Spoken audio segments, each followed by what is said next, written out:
Premier ministre Jean-Michel Tsammalou Condé Kyenge a réuni le samedi 1er octobre 2022 à la primature le ministère sectoriel et les services spécialisés ayant un apport direct et indirect avec la gestion de sites faisant l'objet d'expoliation dans la ville de Kinshasa, comportant sur l'étendue du territoire national.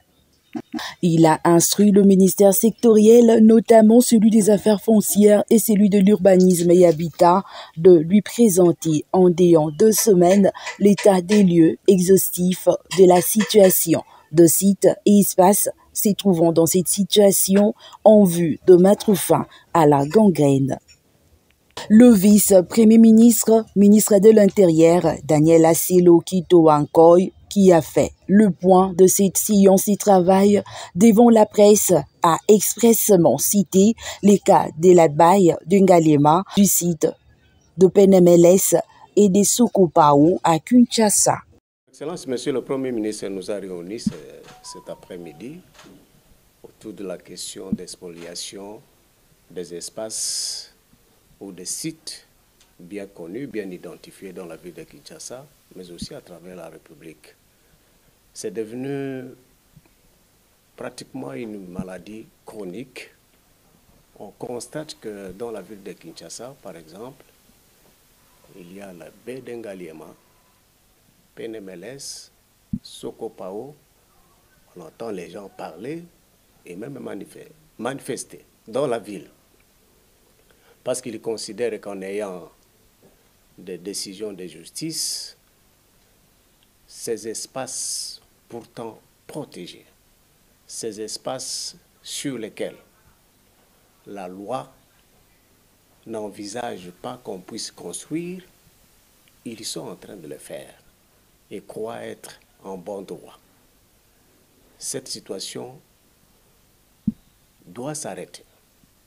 Je rappelle ici qu'à l'occasion d'un conseil de ministres, Son Excellence, Monsieur le Président de la République, a donné des instructions pour que cette maladie s'arrête.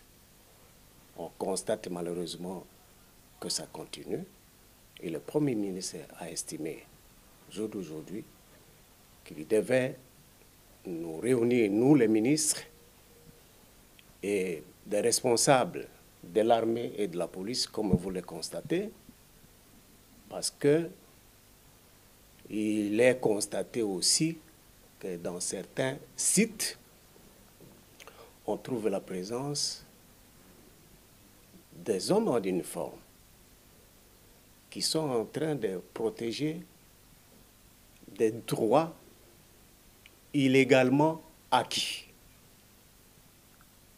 Et ceci ne pouvait que requérir l'attention de tout le monde, les avis de tous ceux qui sont concernés pour que la République se gère convenablement par rapport à cette situation liée aux affaires foncières, à l'urbanisme et habitat, raison pour laquelle vous voyez les collègues ministres sectoriels à mes côtés, parce que nous venions de participer à cette réunion. Voilà. La mesure phare prise, c'est interdire l'accès à tous ces sites-là. Tous ceux qui sont en train de construire illégalement, qu'ils le sachent au jour d'aujourd'hui, des dispositions. À l'issue de cette séance de travail à laquelle ont aussi pris part être donné de manière à pouvoir continuer à faire ce qu'ils font. Ça, c'est la mesure phare d'aujourd'hui. Mais le travail de l'état des lieux est recommandé à nos collègues concernés pour que dans les 2 semaines qui viennent, nous puissions savoir où est-ce qu'on en est et qu'est-ce que nous devons faire en définitive.